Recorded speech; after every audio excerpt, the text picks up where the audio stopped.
Hello student, in this video I'm going to explain about a very important topic which is related to chapter biotechnology and its application, and the topic is the applications in the case of medicine. So student, in this video I explain about applications of biotechnology in the case of medicine. So moving forward.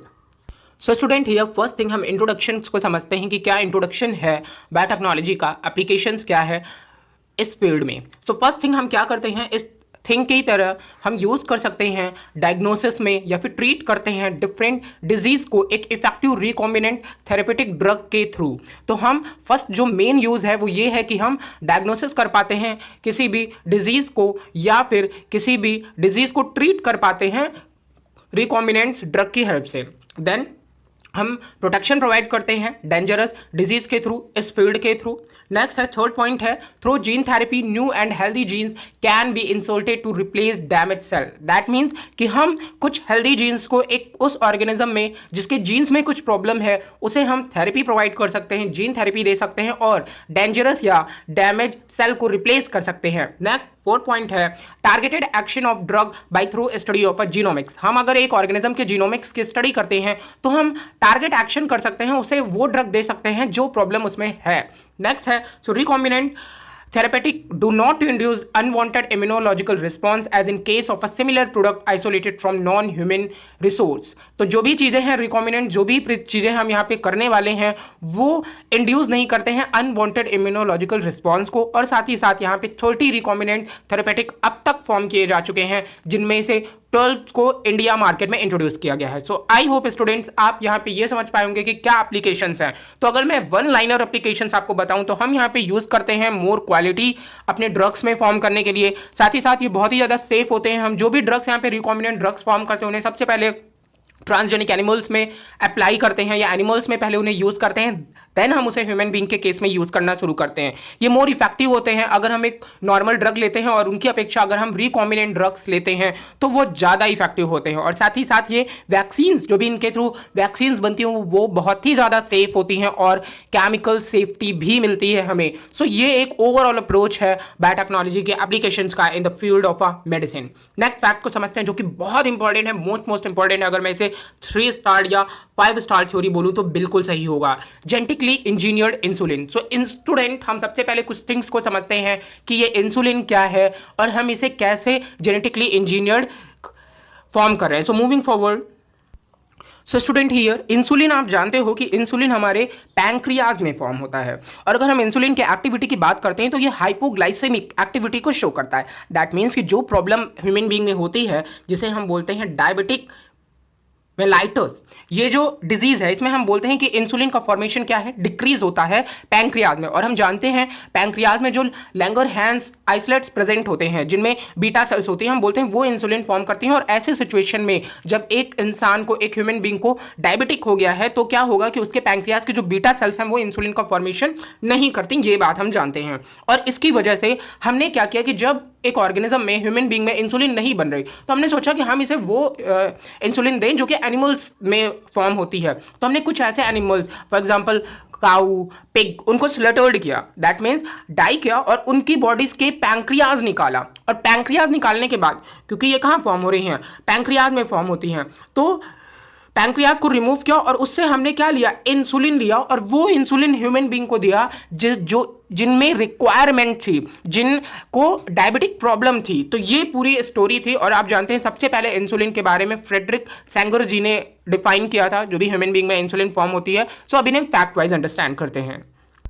So here student हम जानते हैं, मैंने पहले ही आपको बताया कि deficiency of insulin cause करती है ह्यूमन बीइंग में डायबिटिक. और इसके लिए लोग क्या करते हैं, कंट्रोल करने के लिए इंसुलिन को एक रेगुलर इंटरवल्स पे इनटेक करते रहते हैं. Then traditionally when human insulin को, सबसे पहले जब ह्यूमन इंसुलिन नहीं मिला तो इंसुलिन को एनिमल से फॉर्म लिया गया, एनिमल से इंसुलिन को यूज़ किया गया जिसमें कि कैटल्स एंड फिक्स आते थे, बट जो भी ये एनिमल इंसुलिन थी ये क्या करते थे, ट्रिगर करते थे हमारे इम्यून रिस्पॉन्स को।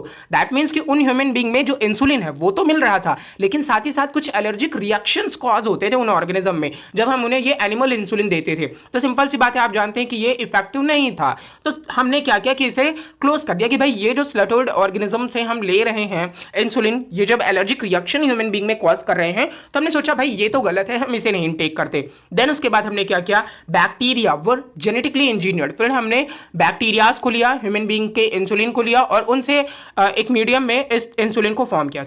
इन फैक्ट्स को अंडरस्टैंड करते हैं।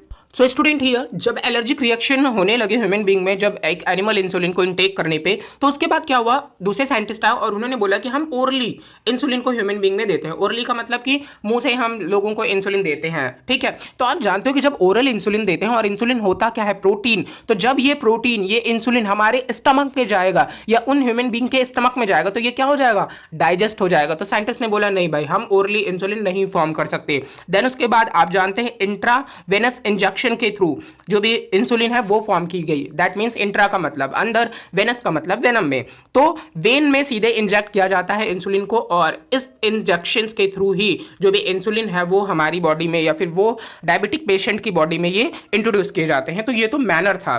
नेक्स्ट इनको समझते हैं, जो इंसुलिन है उसके बारे में कुछ समझ लेते हैं। इंसुलिन आप जानते हैं क्रोमोसोम नंबर 11 पे इंसुलिन जो प्रोटीन है, इंसुलिन जो जीन है, इंसुलिन जीन को फॉर्म करने वाले जो जीन प्रेजेंट है इंसुलिन वाले, वो क्रोमोसोम नंबर 11 पे प्रेजेंट होते हैं। और ये 3 चेन्स होती हैं, ए, बी और सी, 3 चेन्स होती हैं जो कि इंसुलिन को फॉर्म करती हैं। और जब ये तीनों chains, that means A polypeptide chain, B और सी, ये 3 चेन्स प्रेजेंट होती, तब इसे हम बोलते हैं pro enzyme. Is that clear student? So moving forward about the next fact. Next, अगर जो भी जेनेटिकली इंजीनियर्ड की बात करें तो ये बहुत ही इंपॉर्टेंट फैक्ट है। एक एली लिली नाम की अमेरिकन कंपनी थी जिसने सबसे पहले क्रिएट किया था जेनेटिकली इंजीनियर्ड इंसुलिन को, और इन्होंने इस इंसुलिन को एक हार्मोन टू रेगुलेट, जो कि ब्लड शुगर के लेवल को रेगुलेट करता है इंसुलिन, हम जानते हैं इसके बारे में। और जो भी एक ऐसे ऑर्गेनिज्म को दिया जाता है या ऐसे पेशेंट को दिया जाता है जिन्हें डायबिटीज़ होती है। अगर हम इंसुलिन की बात करें, जो भी डेवलप इंसुलिन होती है या फिर जिसे हम बोलते हैं मैच्योर इंसुलिन का स्ट्रक्चर, इसमें 2 पॉलीपेप्टाइड चेन्स होते हैं। अभी मैंने आपको बताया कि पहले जो इंसुलिन है उसमें 3 चेन्स प्रेजेंट होती हैं। फर्स्ट थिंग, फॉर एग्जांपल मैंने बोला था आपको कि यहाँ पर हमारे पास ए चेन प्रेजेंट होती है, बी प्रेजेंट होती है और सी प्रेजेंट होती है। बट जब ये तीनों चेन्स प्रेजेंट होती है तो इसे हम क्या बोलते थे, इसे हम बोलते थे प्रो इंसुलिन। दैट मीन्स कि ये इंसुलिन अभी प्रिमिटिव टाइप का है, टोटली फॉर्म नहीं हुआ है। और जब हम इससे सी चेन को रिमूव कर देते हैं, सी चेन जब रिमूव हो जाती है तो ये हमारा जो इंसुलिन है, तब हम इसे बोलते हैं कि ये कैसा है, मैच्योर इंसुलिन का स्ट्रक्चर फॉर्म हुआ है। सो नेक्स्ट फैक्ट को यहाँ पे समझते हैं। तो इन्होंने क्या किया कि इंसुलिन जो भी ऑर्गेनिज्म में फॉर्म होता है वो ए और बी उनमें प्रेजेंट होती है, और साथ ही साथ जो सी चेन होती है उसे हम बोलते हैं एडिशनल सी पेप्टाइड चेन, जो कि एब्सेंट होती है मैच्योर इंसुलिन में। मतलब फॉर्म होते समय तीनों होते हैं, बट जब वो डेवलप स्ट्रक्चर होता है तो सी पेप्टाइड चेन रिमूव हो जाती है। तो इन्होंने क्या किया कि जो भी रिकॉम्बिनेंट डीएनए टेक्नोलॉजी थी उसमें उन्होंने क्या किया कि सिर्फ और सिर्फ ह्यूमन बींग से इंसुलिन जो भी प्रोटीन है, जो भी इंसुलिन है उसे निकाला और उससे ए चेन को लिया और बी चेन को लिया, ओके। और ए को अलग कल्चर मीडिया में ग्रो किया और बी को अलग कल्चर मीडिया में ग्रो किया, और फिर ग्रो करने के बाद उनको ए और बी को रिमूव किया, और फिर उसके बाद इन्होंने क्या किया, इसे डाई सल्फाइड बॉन्ड से अटैच कर दिया। तो ये था इली लिली जी का कॉन्सेप्ट। ये एक कंपनी है जो कि यूएसए की है, जिन्होंने सबसे पहले जेनेटिकली इंजीनियर्ड इंसुलिन को फॉर्म किया था। अंडरस्टैंड करते हैं। फॉर एग्जांपल आप देख पा रहे हैं ये पहला जो स्ट्रक्चर है ये क्या है, प्रो इंसुलिन का। प्रो इंसुलिन में ये जो आप फर्स्ट चेन देख रहे हो ये है ए चेन, ओके। देन ये क्या है, ये है बी चेन, और ये क्या है, ये है सी चेन। तो जब ये तीनों चेन्स होती हैं तो ये क्या है, इसे हम बोलते हैं प्रो इंसुलिन। लेकिन जब हमने यहाँ पे सिर्फ बी चेन ली और यहाँ पे हमने क्या किया, ए चेन, और यहाँ से रिमूव कर दिया है हमने सी चेन को, तो जाके ये स्ट्रक्चर आप देख रहे हैं यहाँ पे क्या बन रहा है, इंसुलिन बन रहा है। और इनके बीच में कौन सा बॉन्ड प्रेजेंट है, कौन सा ब्रिज फॉर्म कर रहा है, तो मैंने आपको बताया डाई सल्फाइड बॉन्ड यहाँ पे प्रेजेंट होता है पॉलीपेप्टाइड चेन ए और बी के बीच में। नेक्स्ट फैक्ट यहाँ पे समझते हैं, देखिए कैसे ये फॉर्म किया गया था। तो सबसे पहले मैंने आपको बताया कि डीएनए हम लेते हैं, सिंथेटिक डीएनए जो कि बी चेन है, और यहाँ पे हमने ए चेन वाला डीएनए लिया। फिर उसके बाद आप जानते हैं हम इसे प्लाज्मिड में ऐड करते हैं, ठीक है, जो भी प्लाज्मिड है एक्स्ट्रा क्रोमोसोमल, पीछे के वीडियोज में सब बता चुका हूँ, यहाँ कोई रिक्वायर्ड नहीं है। फिर उसके बाद हमने इस प्लाज्मिड को लिया और उसके बाद इसे ई कोलाई बैक्टीरिया, देखिए एनसीईआरटी में एमसीक्यू में पूछा जा सकता है, एनसीईआरटी में ईस्ट दिया हुआ है एग्जांपल कि हम इसे ईस्ट में ग्रो कराते हैं, ठीक है। आपको ईस्ट के साथ साथ अभी प्रेजेंट टाइम पे जो भी एक्सपेरिमेंट्स हो रहे हैं उनमें ई कोलाई में भी इनको फॉर्म किया जा रहा है।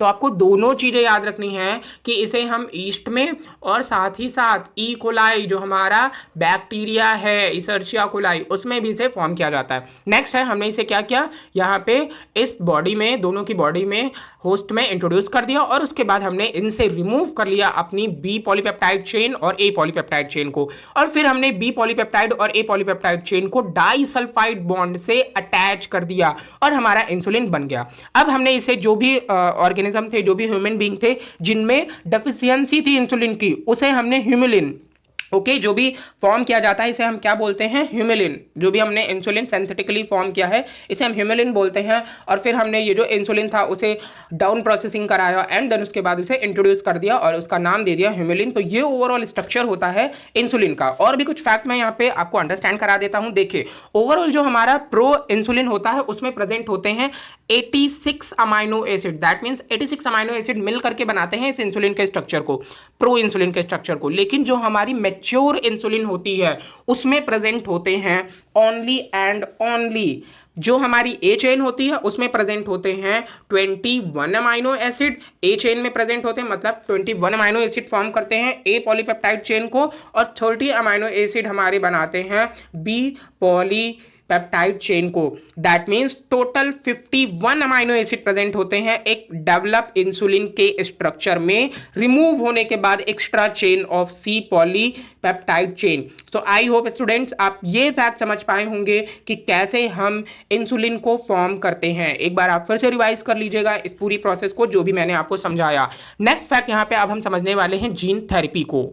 So student here about the gene therapy, ये बहुत ही कॉमन कॉन्सेप्ट है। मान लीजिए यहाँ पे हमने डायग्नोस कर लिया है कि एक ऑर्गेनिज्म में जीन से रिलेटेड ही प्रॉब्लम है। अब ये कैसे हमने स्टडी करना शुरू किया या फिर कैसे डायग्नोसिस करना शुरू किया, इसके हिस्ट्री को समझ लेते हैं। तो जीन थेरेपी का मतलब होता है कि हम ट्रीट करें हेरिडिटरी प्रॉब्लम को, हेरिडिटरी डिजीज को, जहाँ पे एक जीन डिफेक्ट हो। अब ये डायग्नोसिस हम किसी चाइल्ड में करें या फिर एम्ब्रियो में करें, ठीक है। कुछ यहाँ पे प्रोसेस होती हैं, जैसे कि हम क्या करें कि जीन को अगर हमें प्रॉपर करना है तो किसी सेल में या फिर किसी टिश्यू में हम जीन को इंट्रोड्यूस करते हैं। अब क्या प्रिंसिपल्स होते हैं जीन थेरेपी के या फिर कहाँ से ये चीज़ें स्टार्ट हुई उन्हें समझते हैं। तो principles of a gene therapy की बात करें तो किसी भी इंडिविजुअल सेल में या एम्ब्रियो में अगर हमने जीन को डिटेक्ट कर लिया है कि ये जो नॉर्मल जीन है वो नॉर्मल नहीं है, ये एबनॉर्मल नेचर शो कर रहा है या नॉन फंक्शनल जीन प्रेजेंट है उस ऑर्गेनिज्म में, तो हम उसे रिमूव करते हैं। अब ये स्टोरी कहाँ से शुरू हुई, तो एक 1990 में एक 4 ईयर ओल्ड गर्ल थी, मतलब एक चाइल्ड थी 4 ईयर की, उसे एक प्रॉब्लम थी, उसे एक डिजीज थी जिसे हम एडीए डिजीज बोलते हैं। और एडीए का फुल फॉर्म अगर मैं बताऊं तो ADA is stand for the adenosine deaminase deficiency.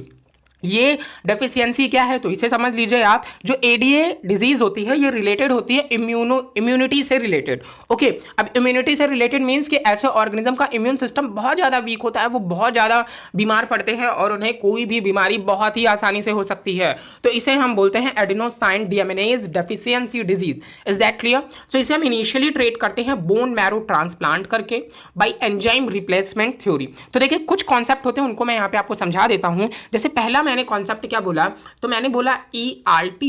ERT क्या होता है, एंजाइम रिप्लेसमेंट थेरेपी। मतलब हमने क्या किया कि लगातार हम उसे वो एंजाइम दे रहे हैं जो एंजाइम उसकी बॉडी में नहीं बन रहा है। जैसे कि इम्यूनिटी से रिलेटेड हम एंजाइम दे रहे हैं, उसे कुछ इम्यूनिटी वाले एंजाइम दे रहे हैं कि जो भाई आप इनकी बॉडी में जो भी इम्यून सिस्टम है उसे फॉर्म करो, मतलब B cell T cells form करो। अब आप जानते हो कि ये जो जीन थेरेपी है ये लिम्फोसाइट से रिलेटेड है। भाई जो भी इम्यूनिटी है वो लिम्फोसाइट से रिलेटेड होती है, तो हमें उस लिम्फोसाइट को प्रोलिफरेट करना है, उसके लिए हमने ERT दिया। बट ERT क्या है कि बोल दिया गया भाई आपको 1 वीक में या 2 वीक में इन एंजाइम्स की थेरेपी लगातार लेती रहनी, जो कि पॉसिबल नहीं भाई, हर हफ्ते आप ले रहे हो तो पॉसिबल नहीं। उसके बाद नेक्स्ट चीज़ क्या की गई, तो ERT नहीं फॉलो कर पाए हम। देन हमने दूसरी चीज फॉलो की और बोला भाई बायोटेक्नोलॉजी का यूज करते हैं हम। ठीक है, जीन थेरेपी के लिए हम क्या करते हैं, बायोटेक्नोलॉजी का यूज करते हैं। जब हम इसकी बात करते हैं तो हम बोलते हैं यहाँ पे हम WBC सेल्स में कुछ ADA जीन्स को ऐड कर देते हैं। ठीक है, तो ये भी चीजें समझ में आई कि चलो भाई WBC में हम ऐड कर देते हैं ADA जीन को। लेकिन आप सोचो WBC का भी तो कोई पर्टिकुलर लाइफ टाइम होता है ना, मतलब वो एक ड्यूरेशन तक ही तो जिंदा रहती ना, उसके बाद वो सेल भी क्या हो जाएगी, डाई हो जाएगी। तो ये कॉन्सेप्ट भी बोला गया भाई बायोटेक्नोलॉजी के थ्रू भी जो हम जीन ऐड करते हैं तो वो भी सही नहीं है। नेक्स्ट कॉन्सेप्ट आया, नेक्स्ट कॉन्सेप्ट में बोला गया कि एम्ब्रियोनिक स्टेज में ही अगर हमने डिटेक्ट कर लिया है तो हम उसे ट्रीट कर सकते हैं। बिल्कुल, जीन थेरेपी में हम यही करते ही हैं। अगर हमने एम्ब्रियोनल स्टेज में हमें कुछ ससेप्टेबल चीजें दिखी कि भाई प्रॉब्लम है इस ऑर्गेनिज्म में, आगे जाकर के इस एम्ब्रियो से जो भी चाइल्ड बनेगा उसमें ये प्रॉब्लम हमें दिख सकती है, तो हमने उसको ससेप्टेबिलिटी के बेस पे उसे क्या किया, ट्रीट कर लिया एम्ब्रियोनिक स्टेजेस पे। लेकिन यहाँ क्या करें, यहाँ तो 4 ईयर ओल्ड गर्ल है। ठीक है, तो यहाँ पे हम जो मेथड यूज करते हैं उसे हम बोलते हैं बोन मैरो ट्रांसप्लांट। हम क्या करते हैं, बोन मैरो को ही ट्रांसप्लांट कर देते हैं। और ये ट्रांसप्लांटेशन इस जो चिल्ड्रेन है, 4 ईयर गर्ल है, इसमें हम इस मेथड को फॉलो करने वाले हैं। तो क्या करते हैं, देखिए ADA जो डिसऑर्डर है मैंने आपको पहले ही बताया, इसमें हम क्या करते हैं कि हेरिडिटरी डिसऑर्डर है जो कि हम डिटेक्ट कर सकते हैं जीन अगर प्रेजेंट है एडेनोसाइन डिएमिनेज, अगर नहीं प्रेजेंट है, डिलीट है, तो हम इसे डिटेक्ट कर सकते हैं बड़ी आसानी से। फिर उसके साथ ही साथ एंजाइम एडेनोसाइन डिएमिनेज जो कि क्रूशियल फॉर होता है इम्यून सिस्टम फंक्शन के लिए, जिससे कि हमारा इम्यून सिस्टम अच्छे से वर्क कर सके। मैंने आपको बताया ही जीन थेरेपी में हम लिम्फोसाइट सेल्स जो कि ब्लड सेल्स में प्रेजेंट है उस पेशेंट में आइसोलेट करते हैं और एक कल्चर मीडियम में ग्रो करते हैं। देन उसमें फंक्शनल ADA या cDNA कॉम्प्लीमेंट्री DNA इंट्रोड्यूस करते हैं लिम्फोसाइट सेल में थ्रू द रेट्रोवायरल वेक्टर, मतलब रेट्रोवायरल वेक्टर के थ्रू उस ऑर्गेनिज्म में उसे इंट्रोड्यूस करते हैं और रिटर्न करते हैं पेशेंट को, मतलब कि फिर से उस पेशेंट में फिर से ये ADA एंजाइम जो है वो फॉर्म होने लगेगा, जो ADA से रिलेटेड जीन है वो फॉर्म होने लगेगा। और since lymphocyte have short type spawn, तो जेनेटिकली इंजीनियर्ड लिम्फोसाइट जो है वो पीरियोडिकली उस पेशेंट में इंट्रोड्यूस करते हैं, मैंने पहले ही आपको बताया। But if gene isolated from the bone marrow, self producing ADA introduce then into cells in embryonic stage permanent cure. लेकिन अगर हम उसे बोन मैरो सेल्स में ट्रांसप्लांट कर रहे हैं या फिर हम उसे एम्ब्रियोनिक स्टेजेस में ही उसे क्योर कर रहे हैं, तो सिंपल सी बात है वो परमानेंट क्योर का फॉर्मेशन करेगा।